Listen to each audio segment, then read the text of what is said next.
It's just a couple pictures. It's very simple. Okay. Well, thanks everybody for joining us today. We're really excited to host Dr. Alin Gragossian, who's going to share a really, I'm sure, an inspiring story with us today. So, as part of these conferences, we're doing some dives into the science of advanced heart failure, but we're also looking at some other special topics. And today's talk falls under this other special topics session. It's really important for us to understand the art of what we do in addition to the science, and this is another step in that direction.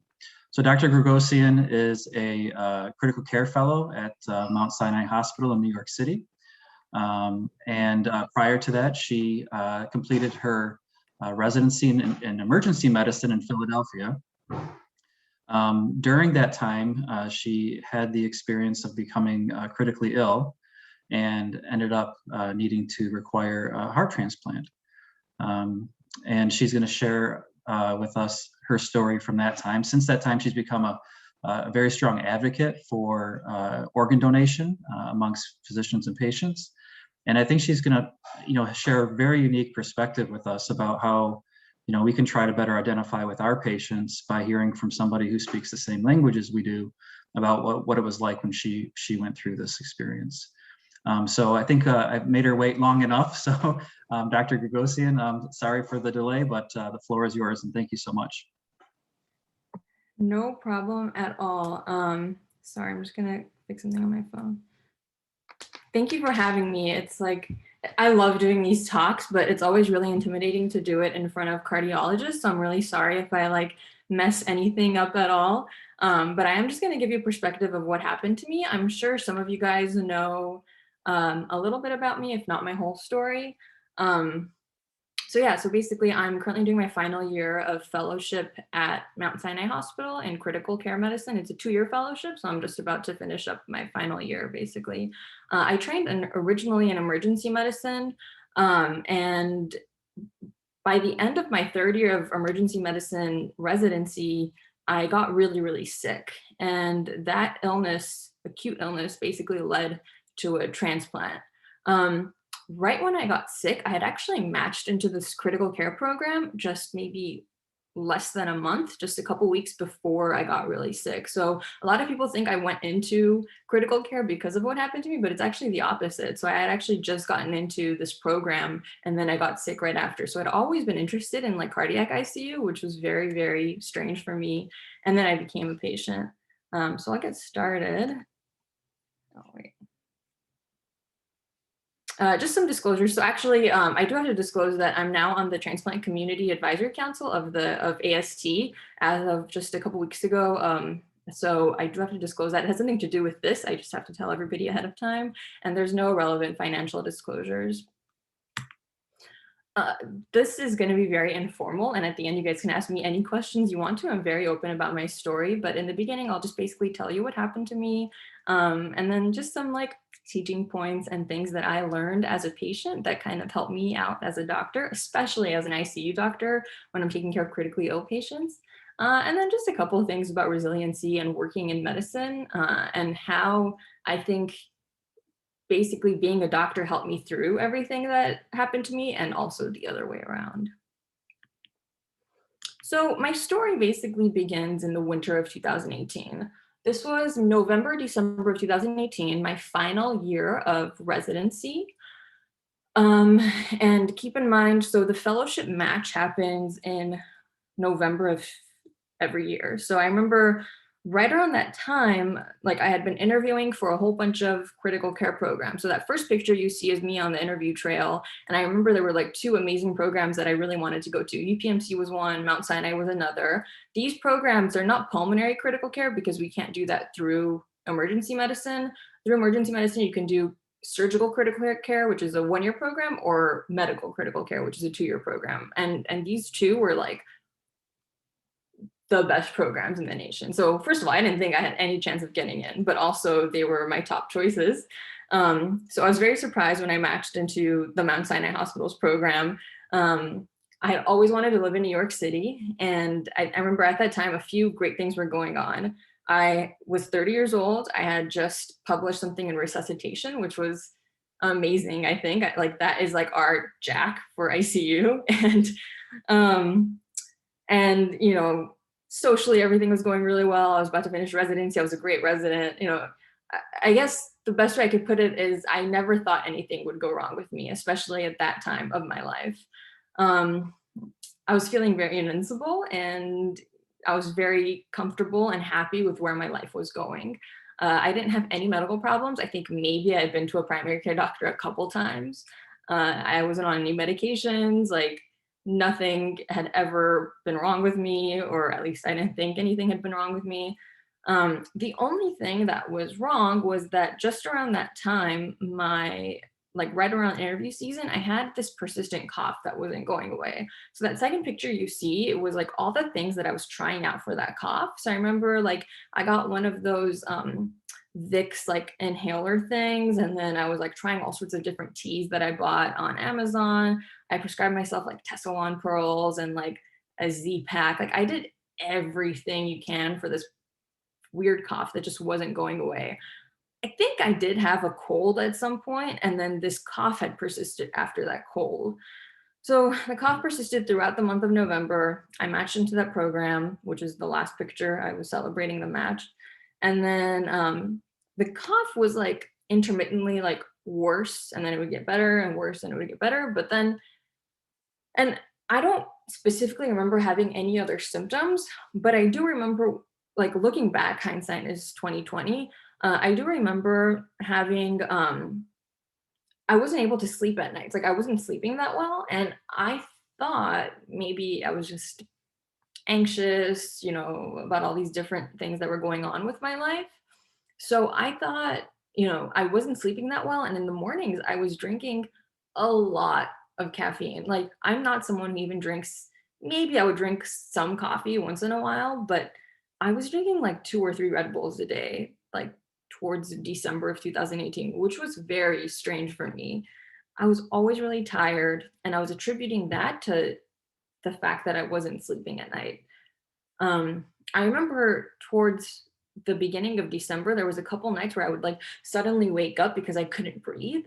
Um, and I mean, looking back, it was obviously like orthopnea because I ended up having heart failure. But at that time, I just thought I just wasn't sleeping. Like I didn't think it was because I wasn't breathing.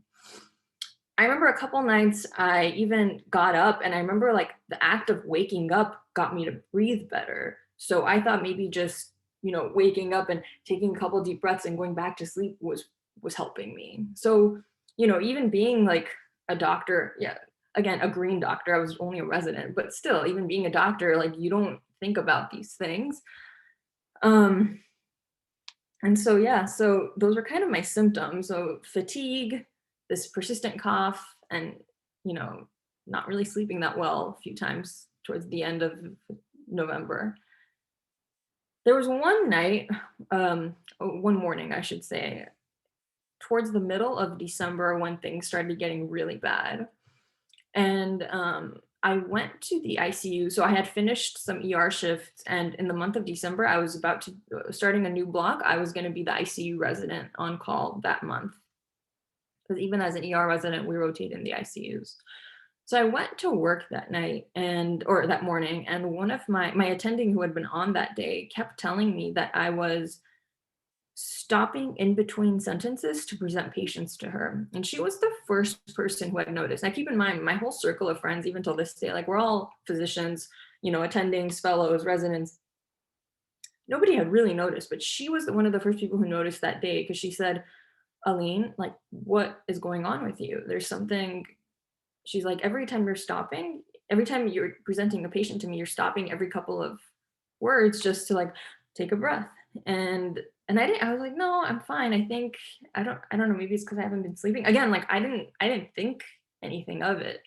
And right there and then she said, I'll never forget, she even like took out a prescription pad. She's like, just get a chest x-ray done. I'll prescribe a chest x-ray for you. And I was like, I'm fine. Like, you never want to miss a day of residency. We all know what that's like. You have to like call in, and you know how the culture is in general. So I remember telling her, like, let me just finish this shift, and in the morning, if I still feel bad, I will go to my primary care doctor's office. she was very hesitant about that, but she did say if at any point throughout the night you feel sick, just go down to the emergency department. Um, and looking back, like there were a couple of weird incidences that night that I personally don't remember, but my friends who were there that night, they said that, I did go to the ER once to admit a patient, and then like normally I'm very talkative and like, but they said I just like looked kind of sick, like I wasn't saying much, and usually I'm not like that. I don't remember that. And then so I guess that night was just off for me. Um and I went to sleep. I did an overnight, so it was a 24-hour shift. So I think I slept at some point. I woke up in the morning. I went home, and remember, after a 24-hour call, you have the full day off the next day. So I was post call. Um, I remember as soon as I got home, I remember I guess the only way I could explain it is that I felt like death. Like I felt like I was about to die. I couldn't even walk. By the time I got home, I couldn't even walk just a few feet without having to catch my breath. Like I remember my bed was maybe like 5, 10 feet away from my bathroom, and I couldn't even walk that far without just stopping in the middle and like taking a breath. And that's when I knew something was like definitely off. Now, what it was, I didn't know. I was like, maybe it's a pneumonia that's just causing shortness of breath. I don't know. I still didn't. I would never think heart failure. Um, so that's when I kind of realized I probably have to do something about this. I think, if I'm not mistaken, I tried to make like a primary care appointment, but at some point I was like, I just got to go to the emergency department. So I went back to the hospital. Remember, I had just been there because I was on call the night before. And by the time I got to the hospital, my friends and my attendings who had just seen me like a few hours before, they said that I looked completely different. Like they said like my lips were blue, like I looked very pale, and I was breathing really, really fast. And they got me on one of the gurneys and they put me in one of the critical rooms in the emergency department. And that's when they got my vitals. And I think at that point, my heart rate was like in the 150s. I was breathing in the 40s. Like I just looked really sick. We got a chest x-ray and it showed what looked like a possible multifocal pneumonia versus like bilateral pleural effusions. Again, we weren't really sure what was going on, but the differential was either like heart failure or multifocal pneumonia, which between the two, we would never think heart failure in somebody who's 30 and has never had any medical issues. So I think while we were working that up, I ended up getting admitted to the hospital. In the emergency department, we got like part of the workup done, but nothing was like completely done yet, just because they also wanted to get me out as soon as possible of the ER. So I went upstairs. I think some of the blood work was coming back. The chest X-ray was done. I think at some point they were going to get like an echo as well. But by the time like all this was happening, um, the only thing I remember from that night while I was on the floors was I got really, really sweaty and I got very cold. Um, and my heart rate that had been in like the 140s this whole time when I had been in the hospital just suddenly went from like 140, and I looked up and I remember the last number that I saw was like 30. So basically I went into like fulminant cardiogenic shock. Um, and that's when I crashed. So I think that's basically when my body decided that it could not handle anything else. My boyfriend, who is an orthopedic surgeon, at that time he was a fellow. And so he was in the room with me. And now we can make a joke of it, but we say now that like I looked so sick that even the orthopedic surgeon could tell something was wrong. But I remember I looked at him and I said, like, Matt, I think something's wrong. And so he got up. I think by that time, like everybody else came into the room, and I don't know what happened. Like the next like 24, 48 hours of my life, I don't remember, because they had to intubate me and resuscitate me. And the only thing I remember is, so like basically I close my eyes and I wake up 48 hours later and I'm intubated in the ICU. And by then, they had done a whole bunch of stuff to me. So they had taken me to the cath lab, they had given me like epi, they given me, I was on pressors, I was on inotropes. And by then they told me that I was in cardiogenic shock. it was due to like, acutely decompensated heart failure. And I had an EF of 5% and my cardiac index was like 1.2. So I also had biventricular failure and I was very sick. It looked like it was subacute more so than like acute. So I don't remember, again, like looking back, I don't remember exactly how they were able to tell that, but whatever it was, um, they could tell that it had been going on for a while. Like it wasn't something that happened in a couple of days. And if I'm not mistaken, they said something along the lines of like they couldn't put an impella in. Um, and so I had to get transferred. So I was at Hahnemann at that time, which is where I did my residency. So they had to transfer me to Penn, which was the nearest transplant or advanced heart failure transplant center for whatever they called advanced heart failure therapies. And even though I was a resident, like I was emergency medicine about to do critical care, I didn't even like fully understand. I was like, what do you mean advanced heart failure therapies? Like, I just need some Milrinone for a couple of days and I'll be fine. Like, I didn't even fully grasp like what that even meant. Um, this is a picture of me when I was initially hospitalized, like right after I got extubated at Hahnemann. So I have a swan and I had like A lines, I had a central line. Um, I just like was not looking good at all. And I remember, I think I looked like I was still talking. So everybody was saying, like, you actually, like, in a way, you look better than what your numbers are showing, but you're definitely going to crash at some point. And whatever it is that is, happening, they weren't at that time, they didn't know what had caused it. But later on, we found out it was a familial PCM. Um, everybody was very scared. Like I was just like teeter tottering on death. So eventually I got transferred to Penn within a few days. And this was right around Christmas of 2018. So between Christmas and New Year's, I got transferred to Penn. I spent the holidays in the ICU, in the CV ICU at Penn. And in the meantime, I learned everything I could. I had my Paul Marino like ICU book, like the 10 pages they have on cardiogenic shock, like trying to read about all this and trying to like understand as much as I could about advanced heart failure. And even then, I don't think I fully understood. I was like, I still don't think that this is going to get, like, I just think I still need some temporary support and it'll get better on its own. They kept having to tell me like a few times over and over again, like, it's not going to get any better. It's not going to get any better. It just looks like the damage is already done. At one point, I remember early on when I first got to Penn, they actually said they think I'm going to end up needing a transplant. But within a couple of days, they were like, you're definitely going to need a transplant. We just need to list you. And by then, I had come to terms with it. So I remember initially I was kind of upset. And then at some point I was like, you know what? Like, I need to get the transplant. I need to get out of here. So at some point in those like 24, 48 hours, I just came to terms with the fact that I need a heart transplant.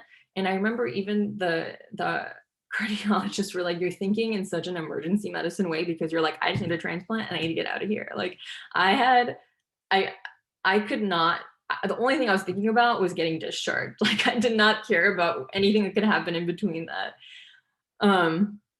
So I got listed. I got listed for a transplant. If I'm not mistaken, I was listed as like a status 3. It was right when the allocation system had changed. So it was like a 2 and then a 3, or a 3 and then a 2. Whatever it was like top of the list. And then right around day 11 of being listed, I got a call for a heart transplant. So it was very quick. And I got a heart transplant by Dr. Lurie at Penn. Dr. Peretti was my inpatient doctor, and everybody at Penn was amazing. And immediately I got everything done.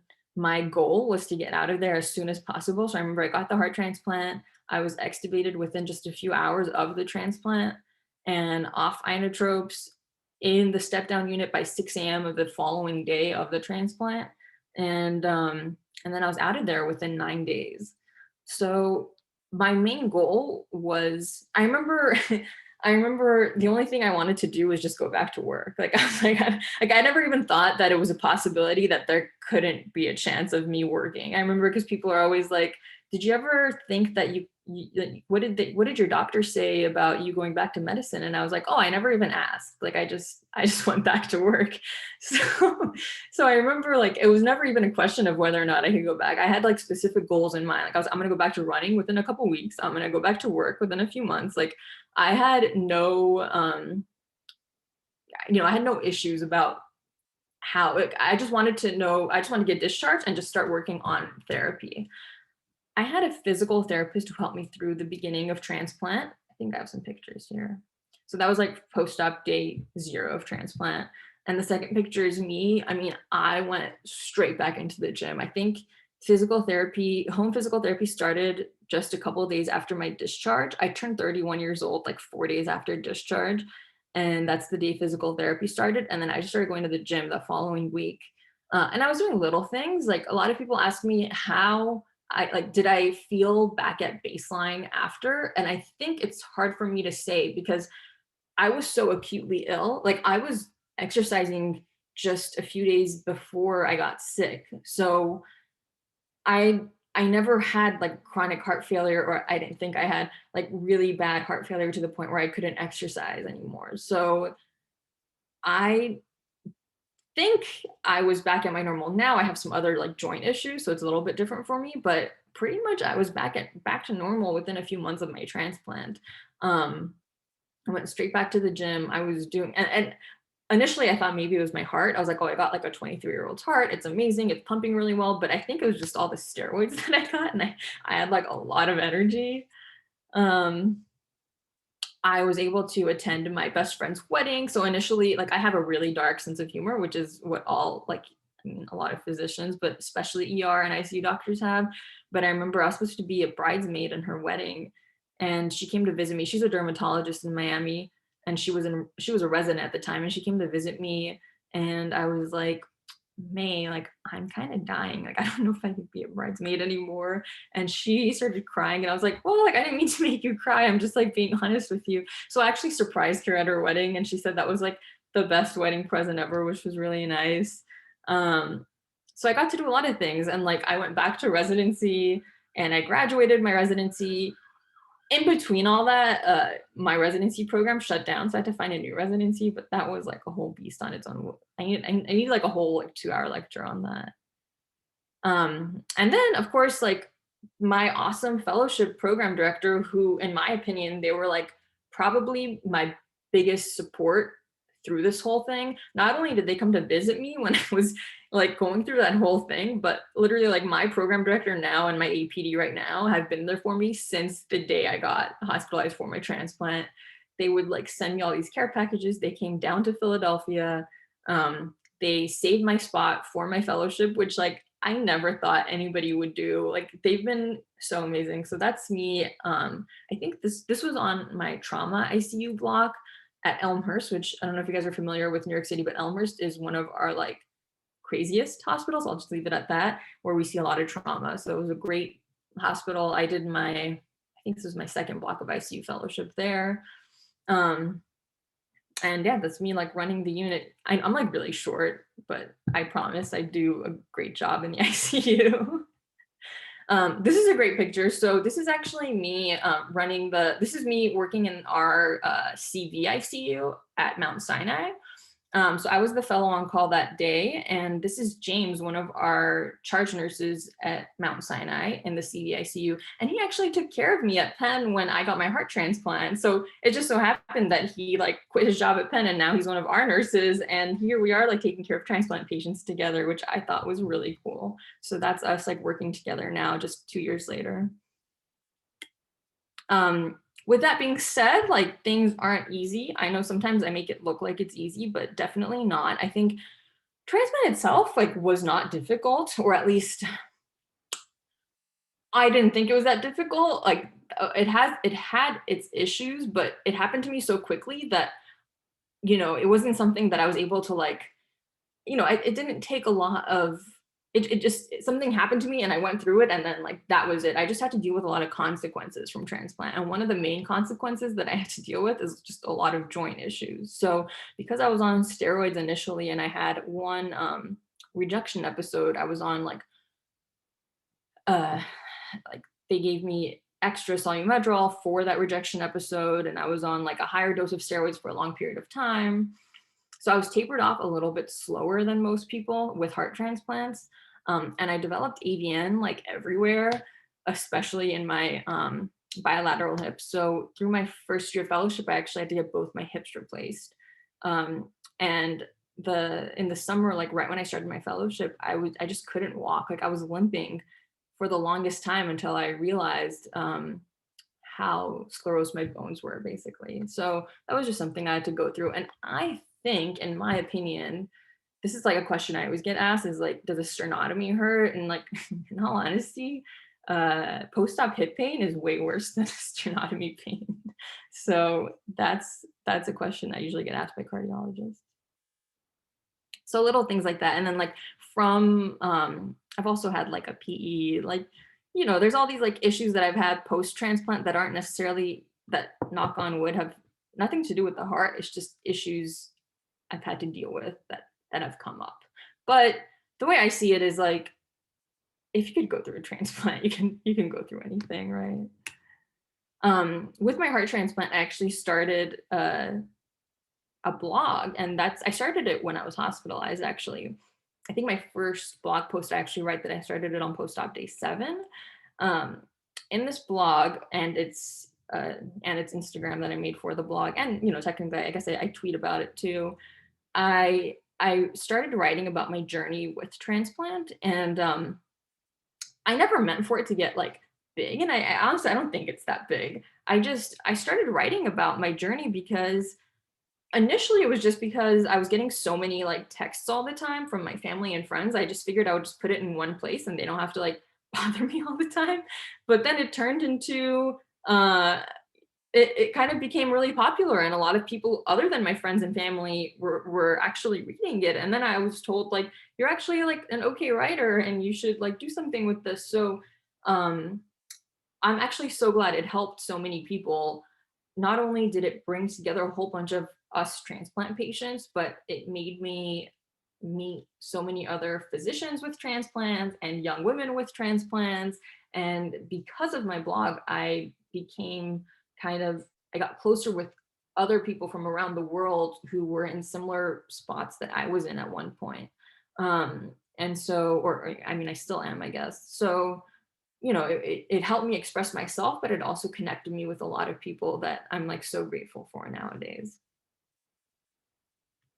I guess one of the main issues, and this is something that you guys should all know, especially as cardiologists, was I was 30 years old when I got my transplant, and the transplant community, especially heart transplants, like most of our patients with heart transplants are a lot older. So when I was a 30-year-old woman coming out with a transplant, I didn't really have anybody to talk to. Yeah, I could talk to my doctor, but like, and my doctor was young, and even my doctor right now is like my age, but that's not the same as talking to someone who's been through it. So it was really important to me to find a support group, and all these support groups were filled with people, and I don't think like 50 or 60 is old, but they're not going through the same thing that I'm going at 30 years old, at 25 years old. So it was really important for me to find people my age who were going through it. So I found a lot of, especially women, like I found a lot of women who were going through this, and we made like a little support group for ourselves, and so that was really helpful for me.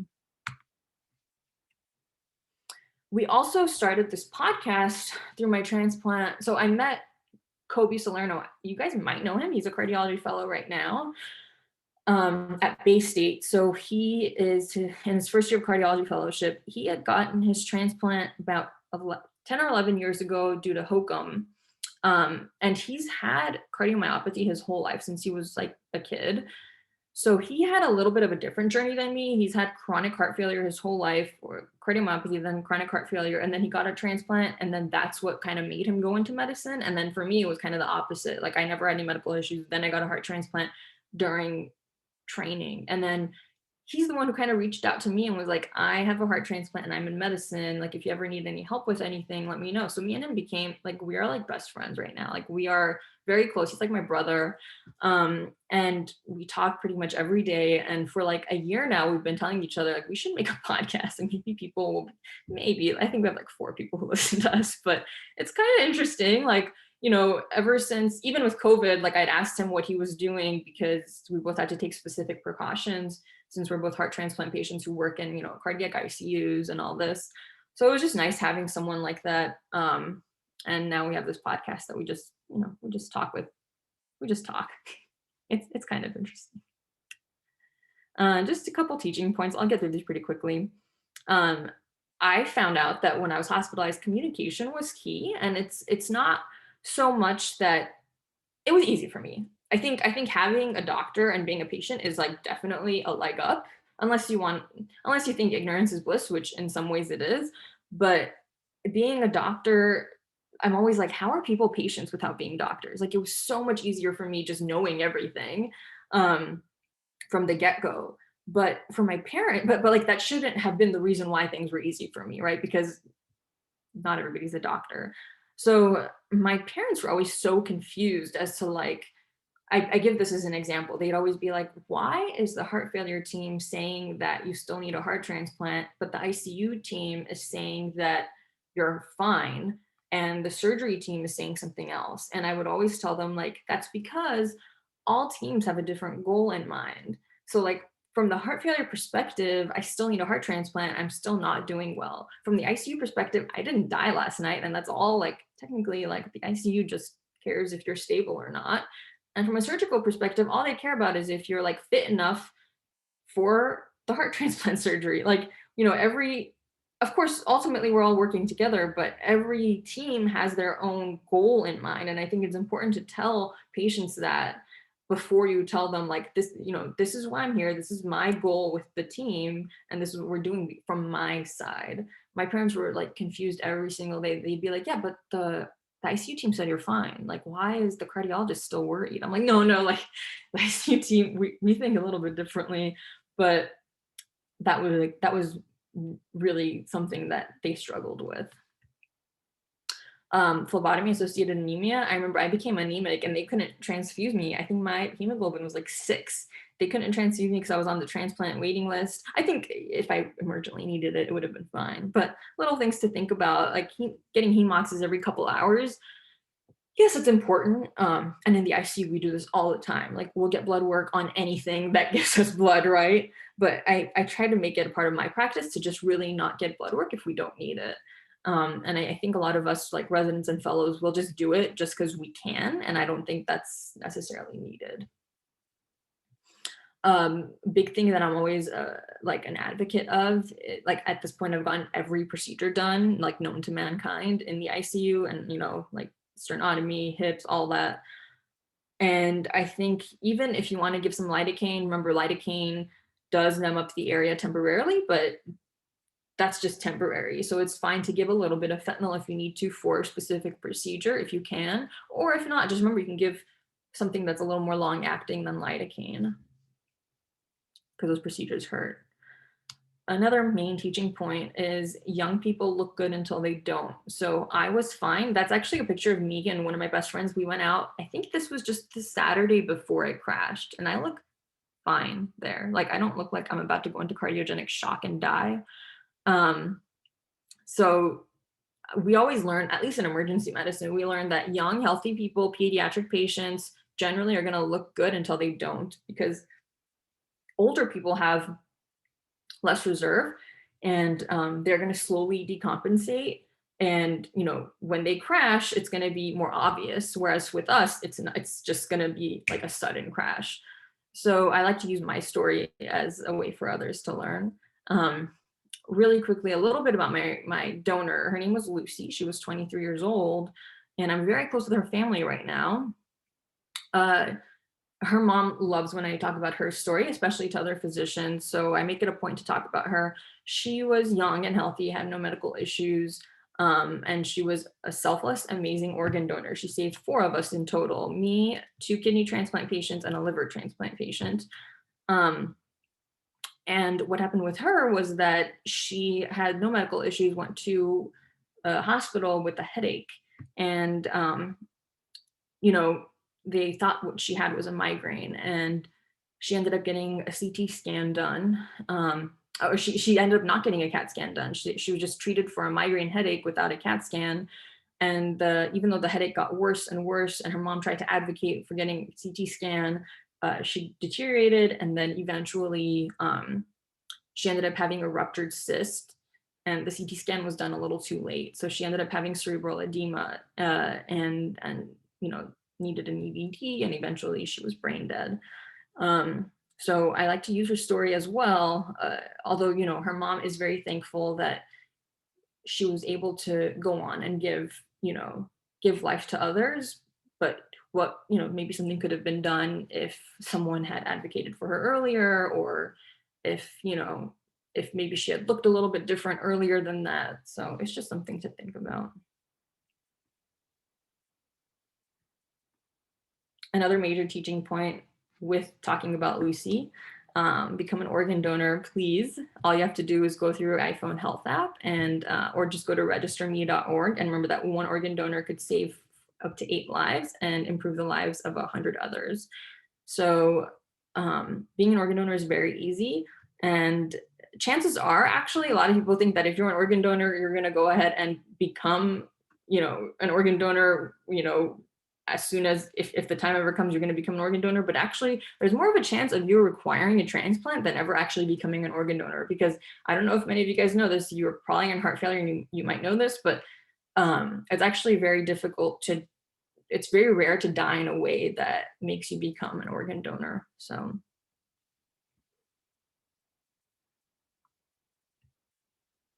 another teaching point, I want to remind everybody here, if it wasn't for you, I really wouldn't be here today. So I do want you guys to realize that every day you do change lives and you save lives. I know, especially in our field, like in ICU and emergency medicine, I can't speak for cardiology, but I only assume it's there too. We're all so burned out, and we don't see every day how much of what we do really matters. And so sometimes it's important for us to see.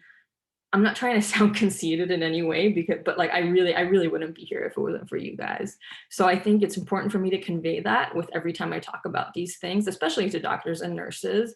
And it's something that I really genuinely like to point out. I actually make it a teaching point, because if any time you're feeling like, "Ugh, what I'm doing doesn't really matter," just remember me. Like, a lot was done for me, and here I am, like, back to normal, pretty normal. I take a lot of meds, but I'm back to normal, and I see my heart failure doctor all the time, and heart transplant really saved my life, and the ICU saved my life, and everything that was done for me changed my life, and I'm back to doing everything that I was doing right before all this happened to me. So really, thank you so much. The last thing I'm going to talk about is just, I guess the main question I always get is like, how? Like, how did you do this? Like, how did you just go through that and never have it get to you? And I think the main question is not so much how, but it was more so why I did it. And for me, it was easy. It was, I had to do it. It was something that was just thrown at me, and my attitude was everything. I wasn't necessarily like positive about everything, but I had a good attitude, generally speaking. I knew that being upset or being angry, blaming God, blaming my parents, doing all this stuff, like, wasn't really going to change the fact that all this stuff was happening to me. So instead, I just kind of took it and I ran with it. I decided to do what I could with it, and this is what I'm doing with it. So I have my hard days. Like, again, I know sometimes I make it look easy, but it's not easy. But at the same time, like, complaining about it or being angry, like, really wasn't gonna change anything that had happened to me or was happening to me. I know that sounds so cheesy, but it's really the truth. There was so much good that happened from everything that happened to me. A quick story. we're all burned out, and I sometimes feel like I'm not doing anything. Like, I feel like I'm not doing anything for my patients. And the other, a few months ago, I had a patient who had been through something similar to me and needed an organ transplant. It wasn't a heart, but it was an organ that he needed very quickly out of nowhere. Was my age, had no issues, got deteriorated within days, needed a transplant, and his partner like kept calling me, and she didn't know that I had a transplant. Eventually, I disclosed this to her, and she kept saying, "I don't know what to do. Like, he's so depressed. Like, how does somebody go through something like this and not be depressed?" Uh, and somehow I like told her that I had a transplant. And she was like, "Oh my God, can you please talk to him? Can you please go tell him your story since like you're our age?" And I was like, "Sure." So that night I went into his room.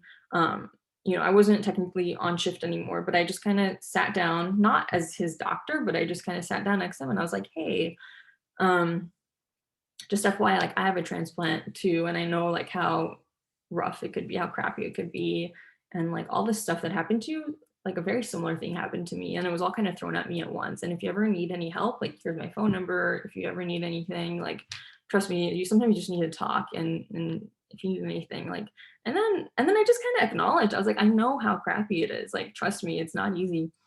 And we started talking, and then eventually he kind of then I think it took him a few minutes, and then he was like, "Wait, did you say you have a transplant?" I was like, "Yeah," and he's like, "And you're normal?" And I was like, "Yeah, yeah, I'm a normal, pretty normal. Like I'm pretty normal." And then we talked, and then it was kind of an emotional conversation. But then eventually, like, we started laughing, and I told him a few things that he could do, and which pill boxes to get, what to do as far as like being immunocompromised, things like that. And then eventually, like as I was leaving his room, he was like, "Hey, Aline, like just want to let you know, like that conversation saved my life." And I honestly felt like that was the most life-saving I had done in a long time. And like I resuscitate patients every day, but that was the most life-saving I had done in such a long time.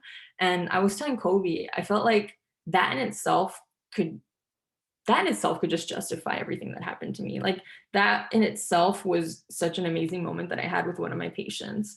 So sometimes you have to learn from these things, and then sometimes I know it sounds cheesy, but these things happen for a reason, right?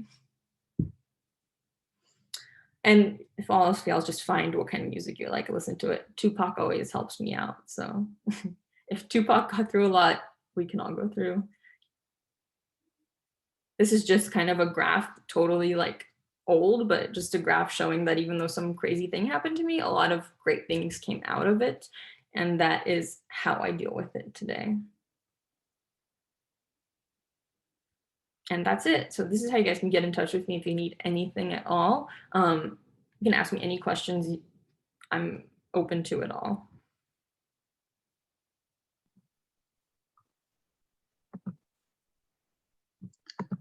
All right.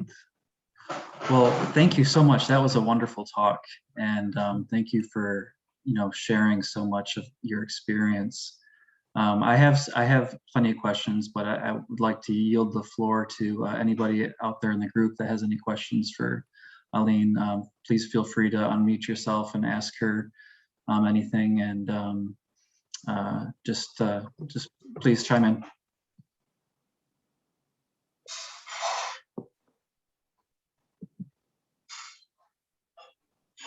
Hi, Alin.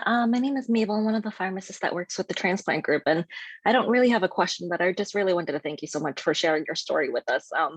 It's just so refreshing and inspirational to kind of hear things from a patient and a physician's perspective, and it really does give us some insight into what our patients are going through as well. So thank you so much for sharing with us. No problem at all.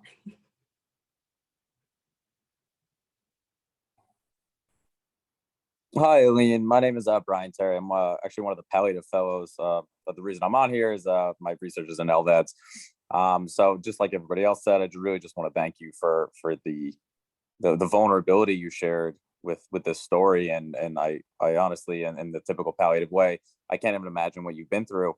And I really just appreciate you sharing all that. For me, have you found that since you were young and healthy, have you found that you've made you might be making value judgments these days with patients that are maybe not in that same situation when they're critically ill? Or do you kind of give yourself pause and say, I can't really do that right now, and let's see what happens? Yeah, I see what you mean. I try not to do that. I try really hard not to do that. Of course, sometimes it does happen, but I don't think it's my, I can't play God, and it's not, I shouldn't be judging people. So I don't do that, or I try not to, at least. That's a good answer.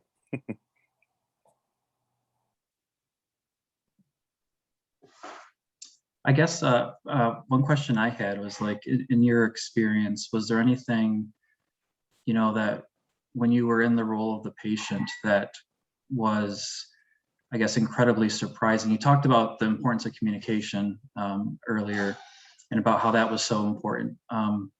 Was there anything else that kind of, it wasn't until you were in that role of the patient that you saw how important it was, that maybe something that we're blind to on our side of things? I think the communication was one of the main things that I saw. I will say that even though I'm a patient, I still think I'm a little bit of a different patient because I'm a doctor patient. Like, no matter what, it'll always be different for me. But I think the communication was the main thing that I saw. There's also like a lot of very little things. I think patient comfort should also be another thing that should be addressed more. Like, you know, like Jaco was coming to the hospital. I think it's so ridiculous. I mean, I know we all think it could be ridiculous, but like we couldn't put like in the ICU, the patients who are not doing that well, or I mean everybody in the ICU, but sometimes we put their pictures up from their homes, or like they'll put family pictures up, and like they couldn't even have that on the walls, which I thought was like very useless, and like I don't even know why that would matter.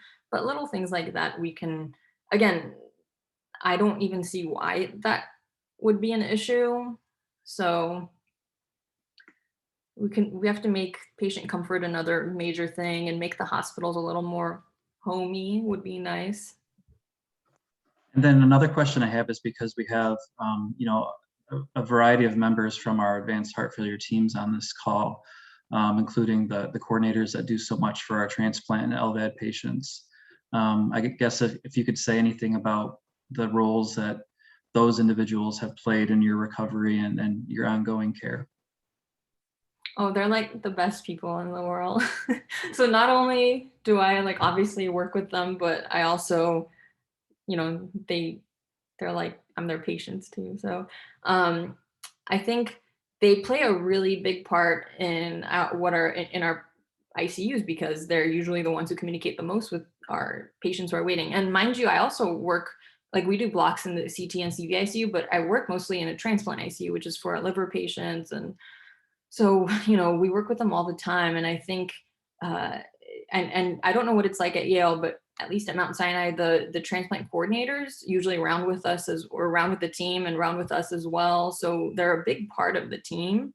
And I think that's very important. Our patients really know them, or their patients know them very well. So in general, I just think they're a big part of the group, a big part of their care, and they continue to be a big part of their care. So to keep doing what they're doing.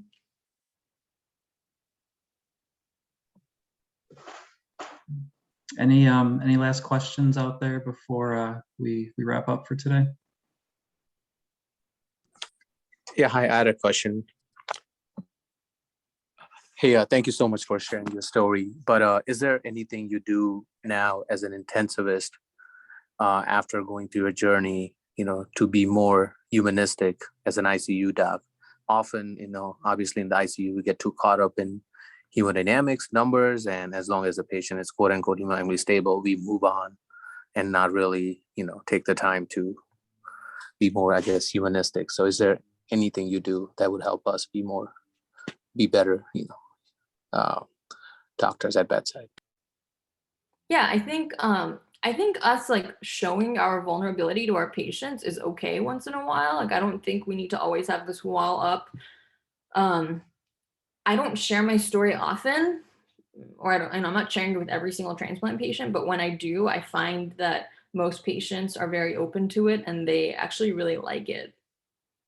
I guess one of the things that Kobe said was that his favorite part of being cardio, he wants to go into heart failure, but his favorite part of being a cardiology fellow is when he goes to like the heart failure floor and just like goes into a room and says something like, isn't all this like super like, he uses like crappy, like, you know, he'll just sit down and like talk to them kind of like they're not really his patients, but like they're his friends. And he opens up to them like that. And he says like, that is the best part of like all of his patients that he talks to like that are kind of the ones who like respect him the most and like really enjoy that aspect of the way that he talks and communicates. And I totally agree with him. I feel like the more, you know, we don't always have to be like the one in the white coat telling them this, and you know, I feel like we're going away from that actually. So I think showing our vulnerability, sharing our stories with them, that kind of is really, that's important for our patients too. A lot of people have actually asked me, do you feel comfortable like talking about your story? Like, how are you? And I never even gave it, like, I never even thought about it twice. I've just naturally like talked about it a few times. And I find that it's so important for the patient sometimes, for my patients sometimes. So I think just showing your vulnerability, being friendly, listening to them, everything's not always just about the numbers. And I know saying that as an ICU doctor is so crazy, but that's how I see it. Thank you.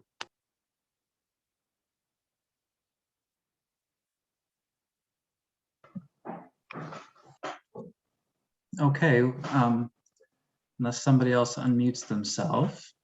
Well, I want to take just another chance to thank you so much, Alin, for coming and visiting with us today and sharing your story. I think, you know, we've all been able to learn something from you today, and hopefully that we'll carry that into better care for our patients here moving forward. And, you know, if there's anything we can do to help spread your message and the work that you're doing, you know, please let us know and reach out, and we'd be very excited to help and do whatever we can to help you help patients as well. So thank you so much. Thank you. Thank you so much. All right. Have a good day. Bye-bye. Bye.